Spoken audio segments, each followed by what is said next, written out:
Hello, and welcome back to the show. Today, we are talking about a subject that is near and dear to my heart, and that is exhaustion and entrepreneurship. Now, if you've been in the entrepreneurial game for a little while, or maybe you're just getting started and you haven't gotten there yet, let this either be a warning or a commendation for making it through. At some point or another, as an entrepreneur, you're going to find yourself being exhausted. And there's a couple of reasons why this happens. And 2020 was among its challenges, it was particularly challenging for entrepreneurs because we are always in the game to keep moving. And so I found myself in a position where I had a lot of friends and family and other people that were like, oh yeah, 2020, no big deal. We're at home, we're hanging out with our kids, we're going on walks, we're doing this. And I'm just like, oh, well, I am super busy and I didn't get to do any of that stuff. And so I found myself pushing myself even harder because I had people at home. I had to manage my time better. Felt like I had a lot more things that I needed to get done and put out there into the world. I had a lot more projects, and I'm grateful for all of those things, but it caught up with me because I did not manage my boundaries. I did not use the shortest sentence in the world, no, as often as I should have, and I didn't ask for help. And when we begin our entrepreneurial journey, or when we are on our journey as entrepreneurs, it's really easy to get caught up in the doing. And a lot of times we take actions that aren't leading to any financial gain or any new customers or anything in particular. It just makes us feel good that we're accomplishing things, or so we think. And so I wanted to do this episode because I've spent a good chunk of 2021 feeling exhausted because I didn't give in to myself and allow myself to have a routine where I took care of myself. And it's taken me quite a bit of time to get back on the horse, as you may, of wanting to dive into work. And I'm looking at things a little bit differently. And so I wanted to share those with you and also share some insights on things that I not only learned, but that I'm currently learning. And also some of the things that kind of keep us stuck when we move into entrepreneurship from particularly a corporate background or from a business background. So I work with a lot of people that used to be in corporate. They've either had a really great career and then they wanted to take their expertise and knowledge and move it into either coaching or consulting with other businesses, or they want to start an online program. And that's great. Unfortunately, we bring with us from that culture a lot of bad habits that entrepreneurial life does not, it doesn't work when you're an entrepreneur. And so I want to talk about those first. And the first is that as an employee mindset, whether you're on a salary or you have an hourly wage, you have this mindset that you trade your time for dollars. Well, so if you are, making $70,000 a year, you've signed up for 40 plus hours a week. And so you equate that amount of time with what you do. Well, in entrepreneurship, it may take you 80 hours to do all of the things that need to be done, and you're not going to get paid more. And so one of the things that I found when I started my entrepreneurial journey was that I wasn't charging enough. Like, I thought I was charging so much money, and then I broke down and I actually realized how many hours I was spending on a project, or how many hours I was, designing a website, for example. And I'm like, oh my God, I'm making like less than people at McDonald's. This is ridiculous. And it was because I was not equating the amount of time at an hourly rate that was in alignment with not only what my skill set was, but with how much time a project would take to the actual outcome of the project. And so we want to get out of the habit of trading our time for money. We want to instead look at, okay, this is our hourly rate. Can I look at either hiring someone that charges less to do some of the things that need to be done, or how can I in some way either offset or outsource those things or not do them at all? And so I had a client call today, and we had this conversation, and what came up is the question that I want you to take away from this episode, and that is to ask yourself, what are the things you really enjoy doing? And I asked this actually to my kids the other day. I said, if you had to wake up every single day for the rest of your life and do one thing, what would it be? And of course, the answer was video games. And I was like, okay, that's great. But how do you turn video games, whether you're playing them or designing them or whatever, into a way to make money. And so it caused them to think about that a little bit more, but have that same tenacity in what you do. There's a reason you started this journey. There's a reason you got onto the entrepreneurial bus and said, hey, I'm going to hang out my hat and do this thing on my own. That's the stuff you should spend most of your time thinking about. That's the stuff that is going to keep you propelling forward. And often that means a vision for your company, not only where you are today, but where you want to be in 3 years, in 5 years, in 20 years. And then figuring out, okay, what are the steps that need to happen in order for me to get there? Many people just dive in and they're like, I just need to get my first client. Well, what happens after that? What happens after you get your first client is that you get your next client and your next client, and you don't have processes and you don't have procedures, and you're just running around, and the next thing you know, you're burned out, you're exhausted, and nothing gets done because you haven't filled your cup first. So there's the other component to this is that in the world of entrepreneurship, there's many people that are like, hustle your butt off until it pays. And I'm not saying to not take action, but I am saying that hustle isn't the only way to make money.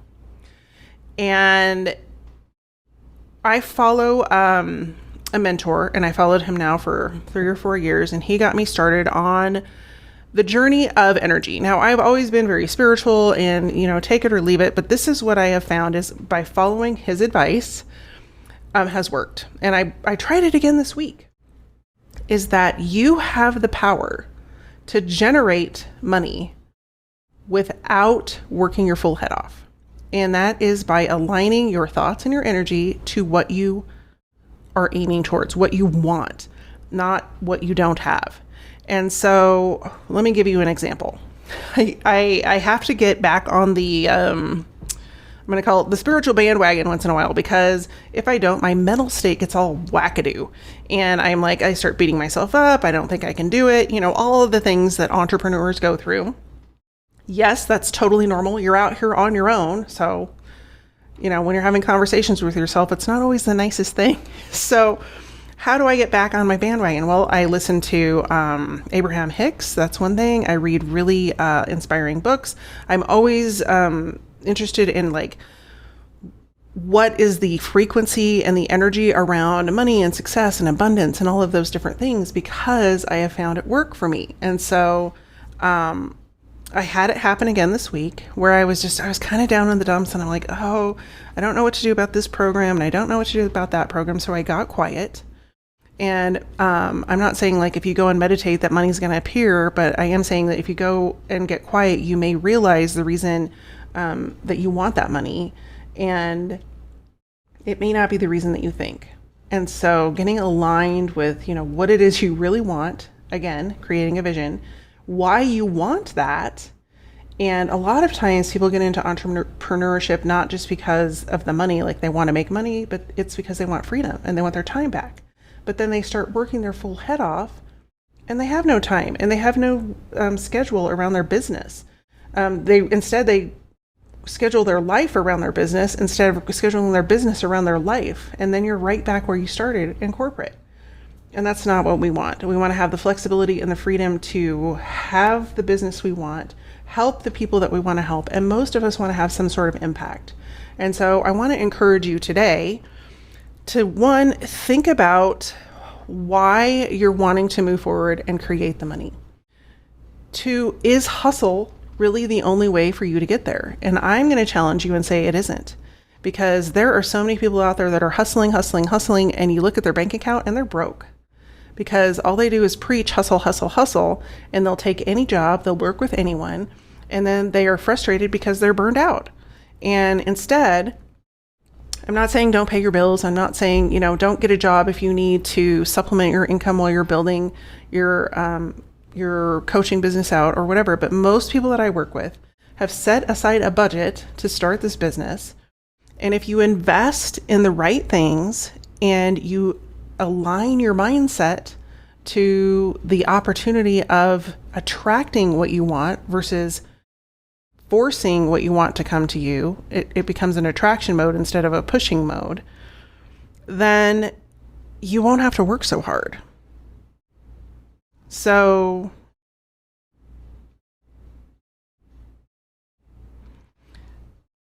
along with that hustle mentality, a lot of times we think we have to work harder to get noticed, to make money.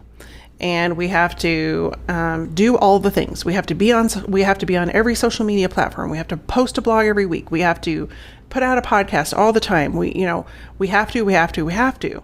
Well, one thing that if you've listened to the podcast before, you've heard me say is I want you to replace the phrase have to with get to, because it is an opportunity for us to be here.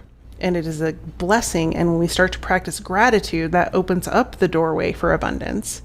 But two is that how many times have you started doing all of those things and you've created this agenda of all of the things you need to do and all the posting and all the creating, and then you realize it's not generating customers. We got a problem, Houston.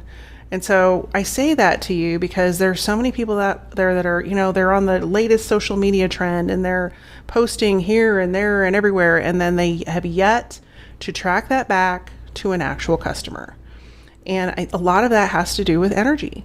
And it has to do with you are trying to force yourself upon other people versus using messaging and marketing and the tools to attract those people to you and help you stand out in the marketplace. When you do that, your to-do list goes down. When you invite people to help you on your team with your workload, it gives you more creativity and more time to come up with different solutions and to come up with different content and to figure out a way to stand out in the crowd. And so I want to encourage you, one, to open yourself up to abundance by practicing gratitude, but two, to look at it as, look at your business as a way to pull the right people in, the people that would be a good match for what you do and who you are, to become clients versus trying to attract everybody and anybody out there. And I have seen this. I had an example this morning when I was meditating that came into my head before recording this, that came to me, and not to pick on real estate agents, but they tend to be the people that I see this with most often. And that is, they want to help everybody who wants to buy or sell a house. I was like, that's a whole lot of people. Like, you're looking at just Denver, that's over 3 million people that could be. And how are you going to stand out from the other 3,500, 4,000, maybe it's 5,000 other realtors in the area that say the exact same thing? And so people will dive into all of these marketing tactics, from posting on Facebook to running Facebook ads and all these different things, but they haven't aligned themselves with who they are, what their vision is, what they want from their business, and what kind of impact they want to make, so that they can put that kind of messaging out there and attract the people that actually would resonate with them and their skill set. And that's what I find is the most exhausting, is when you are trying to serve everyone, you end up serving no one, because you can't stand out. People can't find you. They don't know who you are. They don't know what you stand for. They don't know what your values and goals are. They don't know where you're going with your business. They don't know what skill set you have. And you're just noise in the crowd. And you really see it right now online with people that are jumping on the online course bandwagon or the online business bandwagon. There are people that deliver value, high value, and they've done it for years. And there are people who just scrape by and try to attract anyone and everyone. And those are the people that are struggling. Those are the people that are grabbing for attention, grabbing for subscribers, grabbing for anyone to join up and do, get involved in what they do. And their business is shrinking, because the people that have drawn a line in the sand and they said, this is who I help, this is what I do, and this is how I help them, very specifically, they are the ones that stand out. And they are the ones that are getting in front of the people that they want to work with and creating conversations. And they have their time back, because when you're trying to serve everybody under the planet, like, I have a really good friend that's a realtor, and she invited me into a golf league this summer, and she has played 1 game out of 8 because she is constantly running around trying to please every single person that comes across her radar as a referral. And instead she could draw a line in the sand and say, nope, this is the only people that I help, and become known for that specific arena and take her time back and take her life back. But fear keeps her stuck, and fear repels abundance.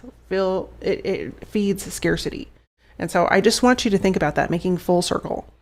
And so diving just a little bit into the 2020 reasons that we have, like so many of us have been feeling burned out and tired and exhausted for months, is that, there was, and it's still going on. And that's why I'm talking about it is, we've been dealing with COVID now for,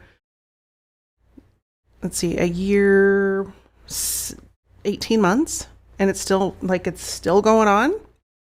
And so at the time of this recording, and it is mentally exhausting to every day, hear, oh, there's more cases. Oh, now kids are affected. Oh, now we got to go back to masks.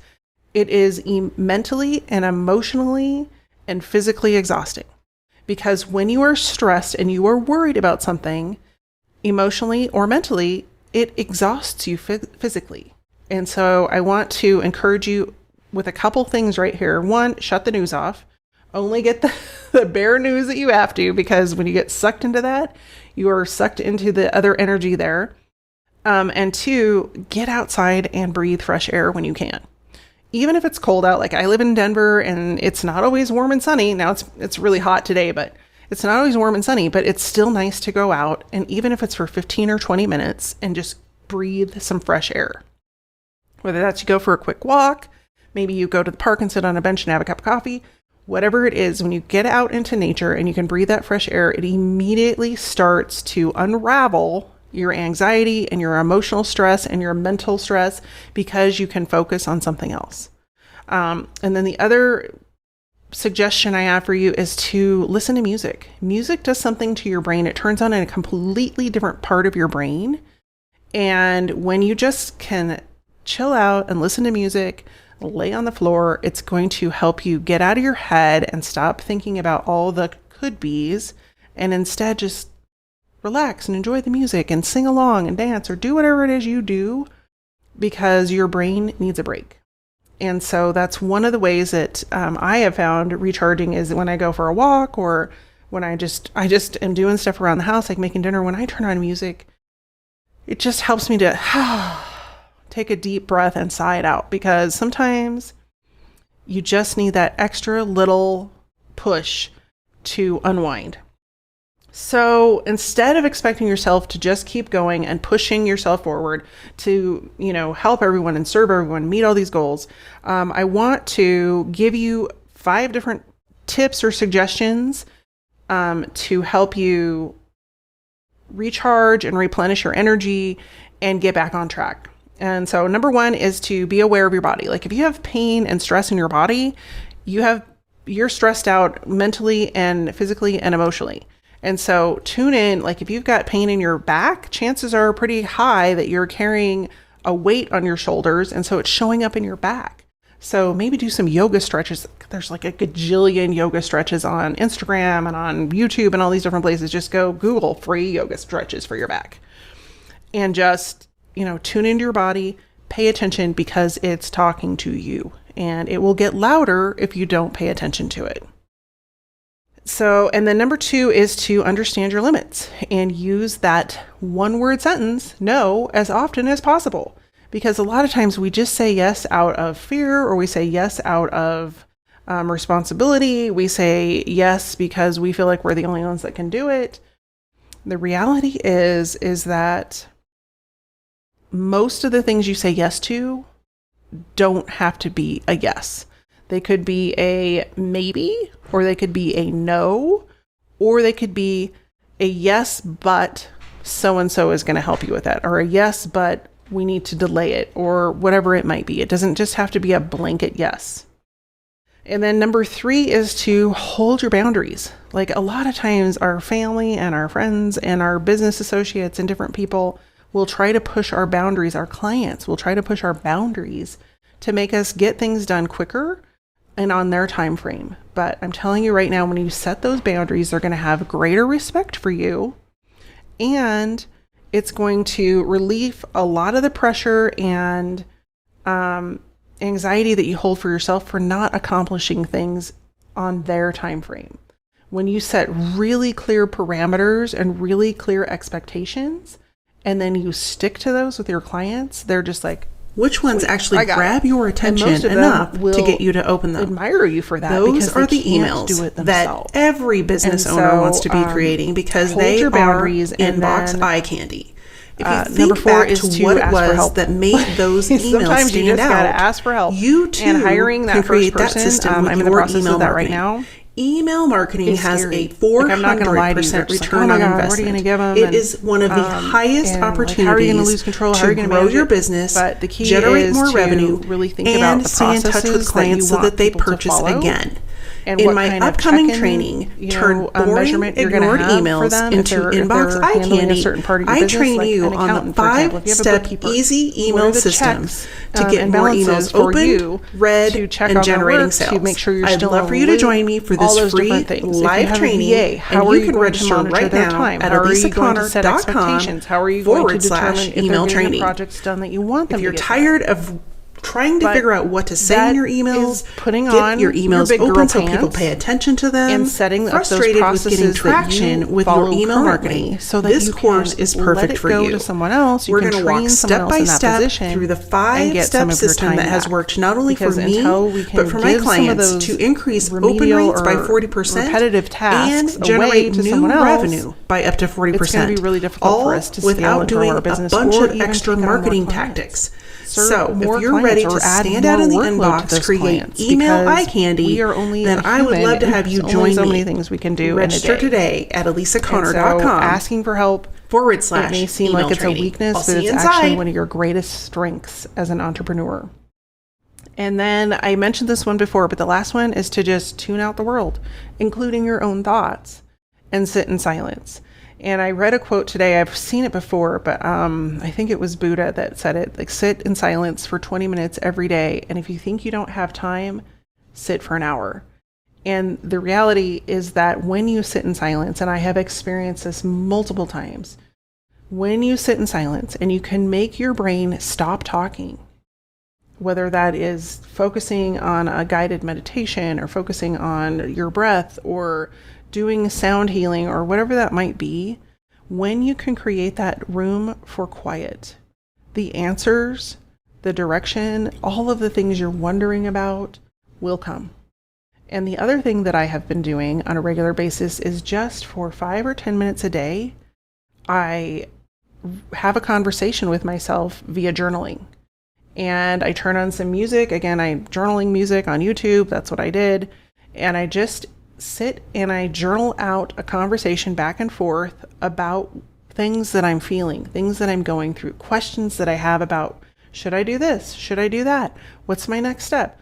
And oddly enough, when you close your brain off for a minute, the answers come, and they come through the paper. And then you go back and read it and you're like, oh my gosh, wow, this is crazy. But that rest, giving yourself time to rest and not do all the time, and giving yourself space to be silent, will 100% evolve your business. And you'll have sanity at the end of the day. Imagine that. So that is this week's show episode. It's really about mindset and giving yourself the opportunity to have the business you not only deserve, but the business that you want and that you wanted to start before you jumped into this entrepreneurial game, that enables you to have freedom and impact and all of the things that your heart desires. Because most entrepreneurs don't get into this gig without taking some time to build out their business. And so their long term goals have more to do with other people than they do themselves.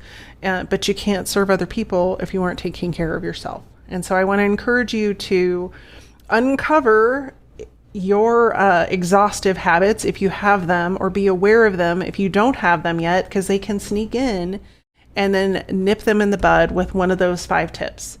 So until next week, sit in silence, give yourself time to rest, recharge, rejuvenate, whatever that might be, and I hope to see you outside. Take care, and I'll see you next week. If you're like most entrepreneurs, you know you should be on social media, but they keep changing the dang rules. For Pete's sake, every day there's a new algorithm change. There's when you should post, when you should not post, what you should post. Should you do video? Should you do Insta stories? Should you do this? It's enough to make anybody crazy. And the worst part of all is that even if you're showing up and you have a huge audience on one of these platforms, you don't own any information about them. So when they change the rules, and you know they do, you are at their mercy. But what if instead you could own your audience? What if you had the power to show up in front of them, share what you want to share on your own time frame? Well, you can. In my new upcoming training, Own Your Audience, you're going to learn how to stop being at the mercy of social media moguls. Yes, social media is a great tool, but when you put all of your eggs in their basket, it's like renting an apartment with a horrible landlord who keeps changing the rent. You deserve better. You deserve to control and get in touch with your people on your terms. In the Own Your Audience training, you're going to learn the 5-step proven system that I've used with my clients for the last 20 years that gets you in front of your audience, builds conversations, builds connections, and best of yet, helps you sell your stuff. Because if you're not selling anything, it's really hard to stay in business. So join me for this free live training coming up. It is so easy for you to join and come and be part of this live training by going to alisaconnor.com/own your audience. If you're tired of fretting about the next social media change and you're sick of being at the mercy of what to do, when to post, how to post, where to be, and you just want some sanity with your marketing, join me for this upcoming live training at alisaconnor.com/own your audience. And I look forward to seeing you inside.